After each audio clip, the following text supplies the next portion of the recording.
Protected by semi-sentient barbed wire that wraps around those foolish enough to stray too close, constant danger from the presence of prowling death commandos and artillery witch bombardment, the heretic trenches are a formidable obstacle for the faithful. The pyramid-shaped pillboxes and casemates of the infernal forces have turned back countless futile frontal assaults with withering machine gun fire and devastating hell-wrought artillery. Surprises are difficult to mount, especially when the moon waxes and the horrors created by the path of the beast prowl no man's land. The weapon of choice against these formidable obstacles in Duke Constantine's arsenal are the Stosstruppen, the elite shock troops of the Free State of Prussia.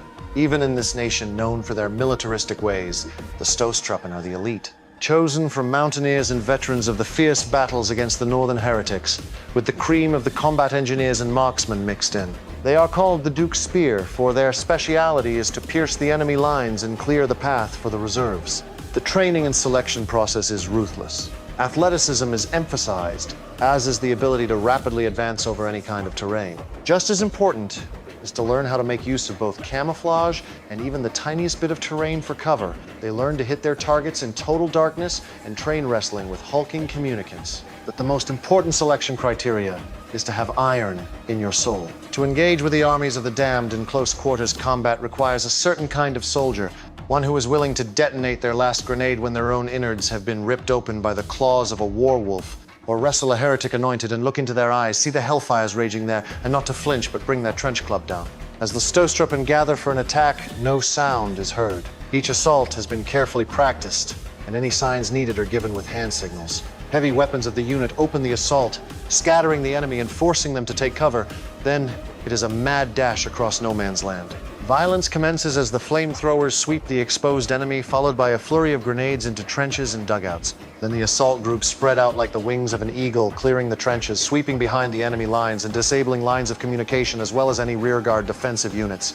In close quarters, the Stosstruppen favor daggers, trench clubs, entrenching tools, and automatic pistols, though their favorite weapon by far is the grenade, carried with them in great quantities, and used to take out strong points as well as to reach behind loopholes and clearing entrances to bunkers and pillboxes. As for ranged weaponry, submachine guns and pistols are favored and feature many modifications compared to standard issue versions, typically with larger magazines as the brutal close quarters combat depletes ammunition very rapidly. The Stosstruppen uniforms reflect their role. Mountain boots and leather, reinforced jackets and trousers that protect their vital areas against barbed wire and enemy blades. Their armor contains far higher quantities of orichalcum than those of standard foot sloggers. This allows for much lighter and more flexible suits and helmets, which offer superior protection. The famed spikes of their pickelhaube helmets are detachable and are usually not worn in the front lines as they make their wearers easy targets. Compared to many other faithful soldiers, the pride of the Free State's armed forces are allowed a great deal of freedom of decision-making on the battlefield. Many warbands are given high-level objectives and encouraged to find their own way to achieve them over days, weeks, and months. Only single-minded determination can carry the Prussian advances through the enemy lines. One must learn to love carnage and death, for in melee there is no room for mercy or hesitation. A Sturman who survives for any length of time begins to resemble their hell-twisted enemies more and more after each grueling encounter. Such is the price that the Great War extracts. The heretics think that night is their ally. They are mistaken. It is ours.